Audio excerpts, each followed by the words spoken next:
Welcome back, Little Rock, to the Schmidt Show. Nic Horton of Opportunity, Arkansas, filling in for Brad Schmidt. We got a lot of texts coming in, a lot of phone calls.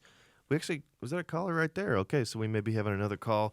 We may have to hold that because we've got a special guest in studio, and I'm very excited for you all to hear from him.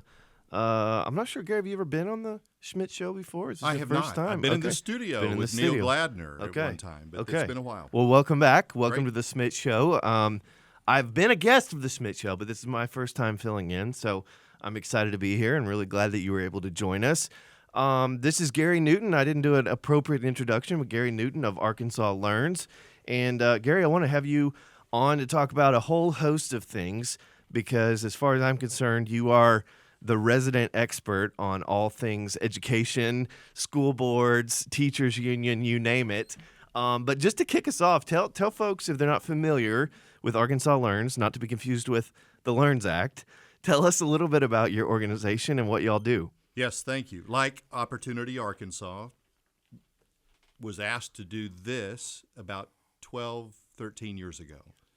And it was the result of being a dad with kids in public school and seeing a system that was not working for parents or students. And at the time, I was the number 2 guy at the Little Rock Regional Chamber. We looked at it as a fundamental economic development issue that unless you have quality education options, you are dying as a community. And Little Rock has a tortured past with education. It's also the richest local government in all of Arkansas, and yet couldn't seem to get its act together. So the advocacy of as a parent was noticed, and I was asked to create what we called Arkansas Learns. So I have the common experience with you of starting an organization from scratch, but something that we're both very passionate about. Oh, yeah. Yeah, absolutely. And So what are some 12, 13 years ago? So 2010, 2012. 2012, okay. Yeah. Bad at math, obviously. What are some of the things that y'all have really focused on in the last few years? I know you do some work at the legislature and with the public, but what are some of your passion projects in the education system? Well, the oversimplification, we do everything based on the core principles of student focus, transparency, accountability, rewards, and choice. And so we feel like that over the decade, and even my predecessors before, this goes back to Act 35, early part of this century, we feel like we laid the groundwork for what Learns took us to the promised land. So we were very involved early on with the creation of open enrollment public charters in Arkansas, with interdistrict school choice, with resolving ancient federal desegregation orders that allowed, in an Orwellian way, districts to actually segregate under the name of desegregation because they were keeping those of color out of having choice in their respective districts. The A through F grading system for schools so that parents and employers and taxpayers would understand how their public schools are performing. I would look to the abolition of collective bargaining for not only public school employees, but state employees, college and university employees.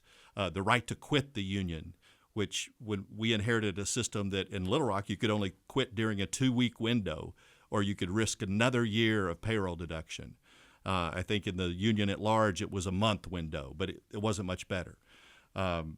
Well, now, Gary, I have to correct you because I have been informed on very good authority that there actually is no teachers union in the state of Arkansas. Well, it's funny. There's still a lot of people paying those $700 plus dues, so maybe they should give themselves a raise. If the teachers union doesn't exist, then why do you need it to be paying dues? Yeah. Well, if the teachers union doesn't exist, why do they call themselves the teachers union? Well, and there's a lovely building on the Capitol grounds that if they're ready to give that up, I'm sure we could find a charter school that would love to go in there. Yeah, you know what? Maybe we could take it. We could split it. Well, I'll take the top floor. You can take the bottom. Oh, wow. Thank you. One of the things I wanted to be sure, we haven't had time in the show yet to really dig into this, but I think this is a great way to launch into this topic, and we're going to be talking about it a lot more over the next couple of hours. there's something out there, Gary, called the Educational Rights Amendment of 2024. And I'll be honest, that sounds pretty good. I mean, I like education rights. I think a lot of people listening and folks across Arkansas love educational rights, right? I mean, that's a big deal. But what is this all about? Because there's a lot of information floating out there, and I know your organization has been covering this. We've certainly been talking about it a lot. High level, let's just start there, a 30,000-foot view. What is this thing? Because I'm not sure that educational rights really paints a complete picture. Well, I mentioned Orwell before, or at least the adjective, Orwellian. It is that. Arkansas finally, after LEARNS, is living up to the full meaning of Article 14 in our Constitution. It's not only a free and efficient system of public schools, it's and all opportunities that are available for education. So finally, with LEARNS, we're getting to the point where parents have ultimate control of where they choose to educate their students. And then comes along, not only when the legislature passed it, as you recall, there was an effort to actually do away with that law through initiation. Yep. And these are some of the same folks. It's not all the same folks because there was a little split in the camp over there about who was going to support a constitutional amendment or not. And so now they are engaged, and unfortunately the title is extremely misleading. We finally have, Arkansans have hard-won educational rights for perhaps the first time in our history. But this group comes along with the Educational Rights Amendment of 2024. It sounds lovely. It is chiefly sponsored by the aforementioned, evidently non-existent Arkansas Education Association, which also happens to be an affiliate of the National Education Association, one of the most radical leftist groups in America, the group that was responsible for shutting down schools during COVID and keeping them shut, the group responsible for advocating. I was going to ascribe something to them that actually belongs to the National School Boards Association. So I get my unions confused. Easy to do. Yes. Easy to do. But it is a group that is leading this effort. What I would say is, other than the Little Rock School District, the Arkansas Education Association is largely ineffective. But citizens of Arkansas need to look at what that group stands for and what they did to the Little Rock School District when they were in control for decades and ask themselves, do they want their union-dominated central government control over education to be what happens in their respective districts? Well, and that is such a foundational point of all of this that, I mean, they've come along this new coat of paint. As you mentioned, a lot of the same folks from last summer that failed to take down the LEARNS Act last summer. Now they're back. They've rebranded. They've got this cute little school bus logo and all of this stuff. But these are the same groups. These are the same people, generally speaking, that have been in charge of the education system in Arkansas for decades. And look where it's gotten us. And, I always reference this idea or this quote, the definition from Einstein of the definition of insanity, doing the same thing over and over again and expecting a different result. And here they come, running through the gates as if they're here to save us all from education freedom and all these horrible things like letting parents choose where their kids should go to school. And they act like they've got something new to offer, but it's just the same old junk that they've been peddling for decades. It's the more money, more time crowd. If we just had more money and just had more time, we could fix this. Money fell out of the sky during COVID. If money could solve what ails Arkansas education, it would have. We just had a report of the legislature that over $7 billion in state, federal, local dollars were spent on Arkansas K-12 education, and yet we're at 39% reading readiness. This group and those like them were in control of Arkansas education for so long. They had perpetual boogeymen. It would be, first it was the private schools. It was going to destroy public education. Then it was the open enrollment public charter schools. Then it was interdistrict school choice. Then it was the Succeed Scholarship. And then it was the philanthropic investment in kids. And now it's Learns. And it's simply the latest thing that they say is going to destroy education.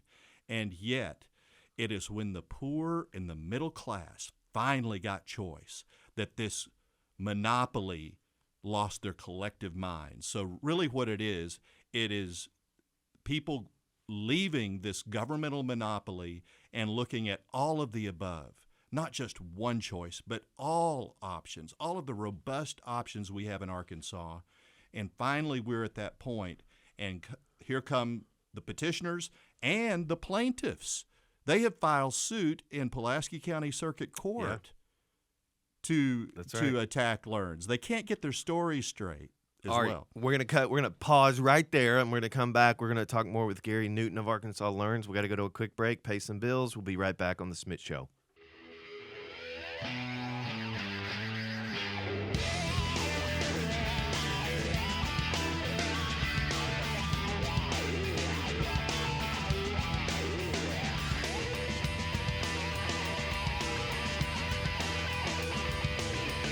Nic Horton filling in for the great Brad Schmidt on the Schmidt Show, 102.9 FM, KARN News Radio. We're talking with Gary Newton of Arkansas Learns. We've only got a couple minutes here before we got to go to a quick traffic update. But Gary, just 90 seconds. We're talking, very high level about the Education Rights Amendment. What's your 90-second pitch on what people really need to know? Because there's a lot of noise, what the other side is saying, and we're going to keep unpacking this as we go. But for folks who might just be listening right now, what do they need to know about the Educational Rights Amendment? It is a progressive wish list with a blank check. It takes the power out of the hands of our elected representatives. We choose to govern ourselves as a representative republic.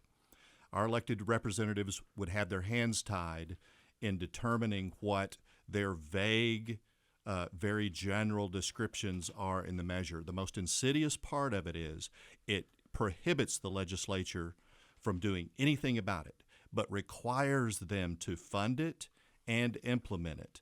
And because they offer assistance to any student within 200% of the poverty line, which is, by the way, $64,200 for a family of four, assistance could mean anything. And we know it's going to mean whatever the courts decide it means. And it means that also, just like in Little Rock with the desegregation cases, that the state will be mandated to fund it whatever the courts say it is. All right. Well, that says it better than I could say it, but we're going to come back and we're going to talk more because there's even more to unpack there. But you're right on point. I mean, this is a wish list. This is a laundry list of union wish list items with no funding mechanism, no pay for, no cost estimate. It's just a blank check. Pass it so we can find out what's in it, Nancy Pelosi style.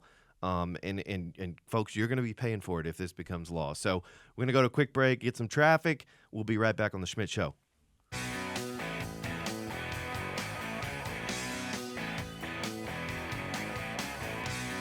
Nic Horton filling in for Brad Schmidt with Gary Newton of Arkansas Learns. Gary, we got a text here. I want to get your thoughts. A listener says, the Learns Act, let me tell you how the Learns Act has affected my family. Because of the Learns Act, my wife, with 17 years of teaching in public schools, only makes $6,000 more than a first-year teacher. You've got a lot of teachers bitter about this mess. Gary, what are your thoughts? Several. First of all, his wife likely got a $2,000 raise last year, probably the highest that has ever happened, because all teachers, if they were at $50,000 or above, got at least a $2,000 raise. We can't help that Arkansas was at the bottom of the bottom when it came to starting teacher salaries. Are we to wait to increase them from $36,000 to $50,000? No, we're going to be bold. Arkansas has only ever set minimum salaries. Just because we set a new floor doesn't mean that every school district in Arkansas doesn't have the ability to then fund veteran teachers as they will. I would point people to the parable of the vineyard, that it's only when you start comparing yourself with others that you become dissatisfied? How about take it in isolation? Be appreciative of the fact that a $2,000 raise is good instead of comparing yourself to those that are just starting out.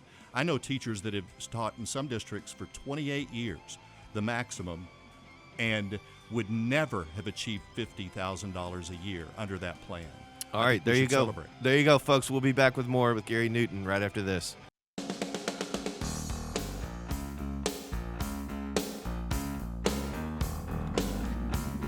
The Brad Schmidt Show. Nic Horton of Opportunity, Arkansas, filling in for Brad. We're having a lot of fun. More fun than a human being should be allowed to have, as our old friend Russ used to say.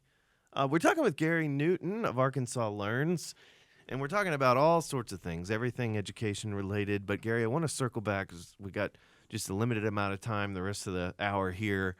Education Rights Amendment. You talked about it being a union wish list and a blank check into the state constitution. I want to drill down into that just a little bit more. What does that look like? And when we talk about school choice and education freedom and all the progress that's been made that your group and others have been working towards for so long, what would this mean if this becomes part of the state constitution? What's it going to mean for education freedom? What's it going to mean for taxpayers? What's it going to mean for our policymakers going forward that are working to represent us in the state capitol? You talked about how, their hands are going to be tied. Just break this down for us a little bit more. It embeds sameness into our Constitution. Choice ceases to be choice when all choices are the same. And in this instance, they want the central government control to extend to all aspects of education, and they want to do that by making sure that anybody who uses an education freedom account has the sameness applied to whatever group is educating that child, whether it's homeschool, micro school, private school, independent school. Those of means have always had and will always have access to unfettered choice. They will choose options that are not restricted by the government or controlled by the government. That means that this group wants to cut off that opportunity to the poor and middle class to have the same type of access. Maybe not the full tuition amount, but at least it helps. It's a little bit that helps on that journey to get a student the help that he or she needs. But this group wants to make sure that choice ceases to be choice because we're going to make sure that everything behaves in the same way. And there's a reason that private, independent home schools are now 60,000 students in Arkansas. Think of this. Private and homeschool students have saved the Arkansas taxpayers billions of dollars by educating their children. Under the Lakeview decision, the state has to come up with a per-pupil amount, and then the legislature is forced to fund it. If all of those parents, which is their right, registered for their respective school districts tomorrow, kind of the opposite of a strike, it would bankrupt the state. We have to understand this is just honoring their respective choices with a minimal amount of foundation funding to get the education that they need. So you said something, you said a lot of really important things in there, but at the very beginning you said something really important, that this would be put into the state constitution. And I want to be sure people listening really understand that, because this is not, look, we have initiated acts in Arkansas, right? So someone can go out, get signatures, put a law on the ballot, right? And then the legislature can tweak it if they need to. The voters can more easily tweak it in the future, right? There's things that can be changed going forward if something's put into state law. But the significance of this being put into the state constitution, and it's going to do all of these big things, right? It's going to create 5 minimum new massive welfare programs. It's going to end education freedom, as you said. We have no idea how much it's going to cost. It's going to reintroduce Arkansas schools to indoctrination, all of these things. And that's all boiled down. You hear all that and you would think, well, it must be really specific, right? Like, it must be really detailed what's in this proposal. It's 5 pieces of paper. It is very short and very light on detail. And yet, the breadth of it and how far-reaching it is, we don't even know that the people pushing it don't even know. They don't, and they admit that. They say we don't know how much it'll cost. But then they refute when we actually start trying to quantify it and look and see what are we currently spending on, for example, early childhood, pre-K in Arkansas.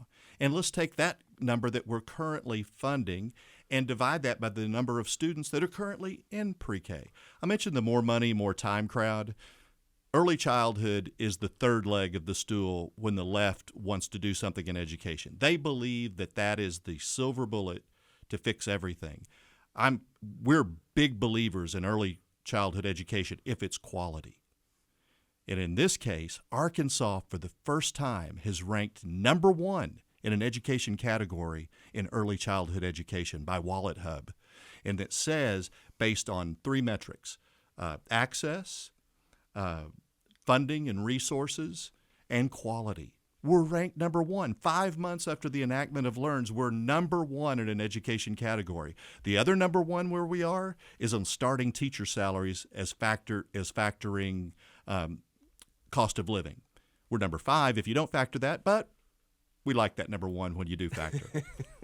Yeah, absolutely. So the status of this right now is folks are out, the teachers union, some of their allies, ballot question committee that they set up, they're out getting signatures. They're trying to get registered voters to sign this thing. The deadline is July 5th, so it's coming up pretty quickly. I think it's actually 2 weeks from tomorrow.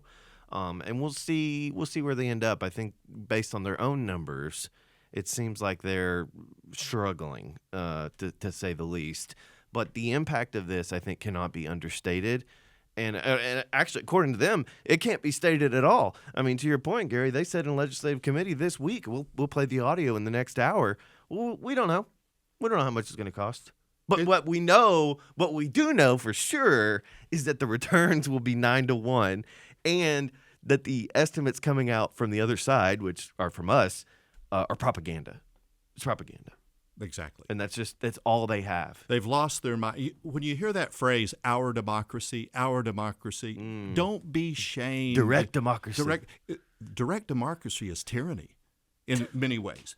Yep. But the people rule in Arkansas, and this is part of the process, the signature gathering process. They hate everything that has to do with opposing people signing on this bill. We're not stopping people from signing it. We're trying to inform people. Our argument is read what they say. We believe you will decline to sign once you read it. Don't go by the touchy-feely title, and don't be shamed into signing something to get this Trojan horse. It's the union's Trojan horse into the Arkansas Constitution to then have a government takeover of all things education right at this pivotal moment in history when we're finally getting the educational opportunities available to all Arkansans. Well, and the longer this goes on, you see on social media and obviously their town hall meetings, their clown show, frankly. I'm sorry, I don't know what else to call it, at the legislature the other day, just screaming into the microphones and pounding their fists about this. They're getting more and more desperate. They're getting more and more scared.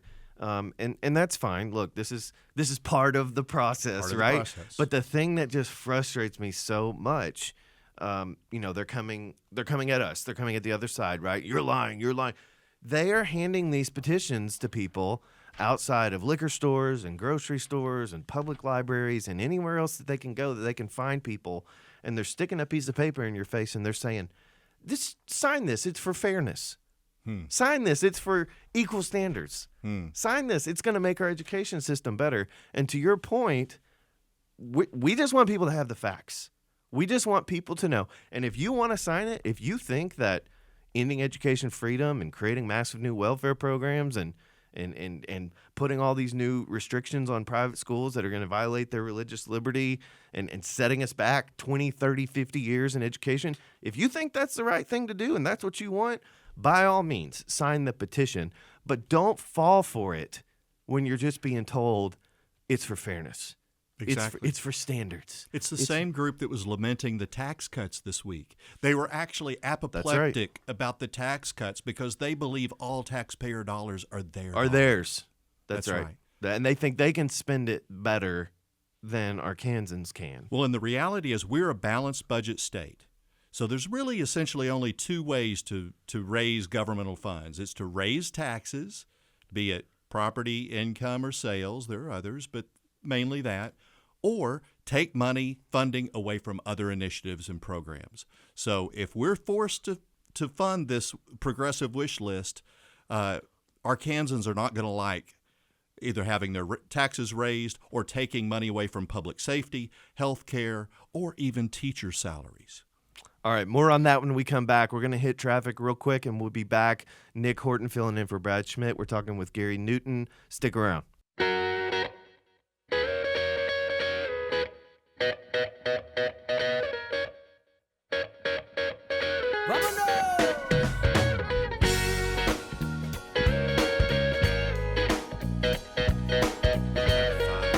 Nic Horton filling in for Brad Schmidt.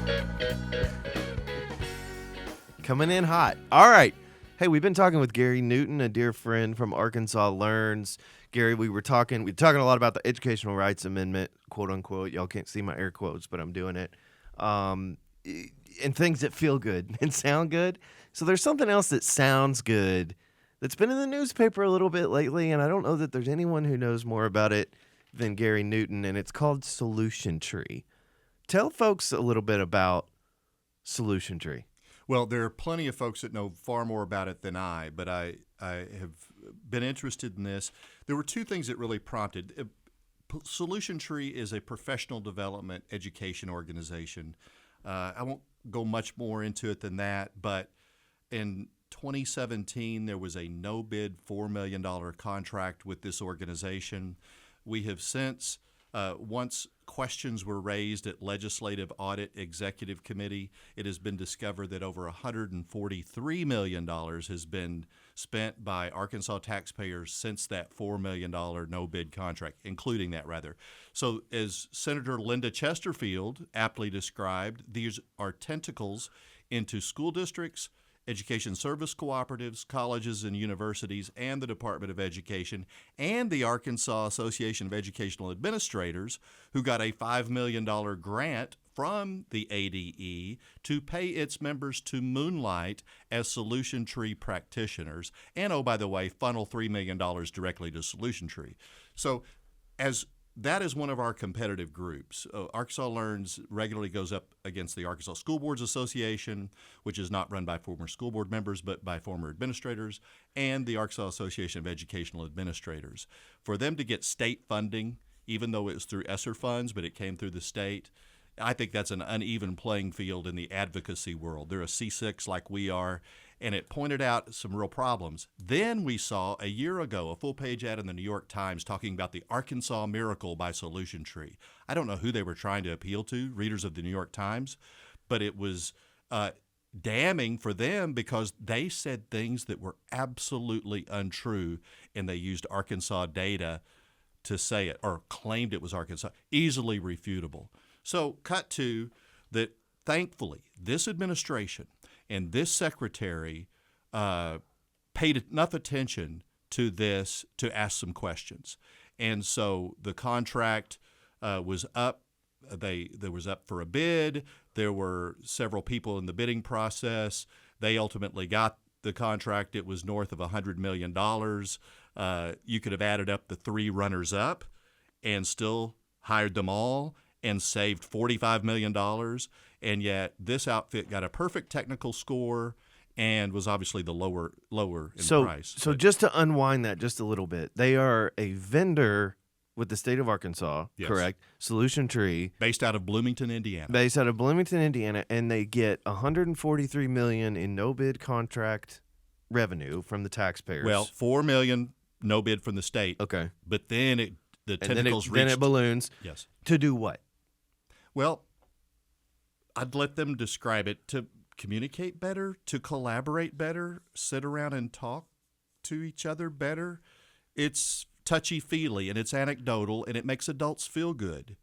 But it has not, according to the Office for Education Policy, the University of Arkansas, the trusted source for education data, it has not improved student academic outcomes. And that would presumably be the point. That right? would be the point. And to the secretary's credit, he made sure that was the point when he spoke before the legislative committee. All right, Solution Tree, we're going to get into it a little bit more. We got one more break for traffic, and then we'll be back with Gary Newton, Arkansas Learns, on The Schmidt Show. Stick around. All right, The Schmidt Show, wrapping up Hour 3 with Gary Newton of Arkansas Learns. Gary, real quick, before we hit the hard break at the top of the hour, a little bit more on Solution Tree, and then tell folks just where they can find more information about you and the great work that you're doing. Yeah, thank you. No judgment on Solution Tree. It's just we want results. But since the contract was pulled by Solution Tree, they have been in crisis management mode. In fact, they had a friendly interview with KUAF where they said they don't even know what a $66 million contract, they don't have any idea what it's all about. There's no paperwork. Well, we found the paperwork. And it was signed by their president, Ed Ackerman, and then Secretary of Education, Johnny Key. It ultimately wasn't executed, but they don't know what's going on in their own business, or they're not telling the truth. I would ask folks, go to Arkansas Learns on Facebook and or X and see how we're chronicling the disinformation, if you will. I love it. Gary, you are, I want to say a great American, but you're a great Arkansan, even more than that. I'll take both. Just really you can have both. Thanks for coming in. Thanks for being here. Go to Arkansas Learns Facebook page. He puts out a ton of great information. And stick around. We got 1 hour left of The Schmidt Show. We'll be back.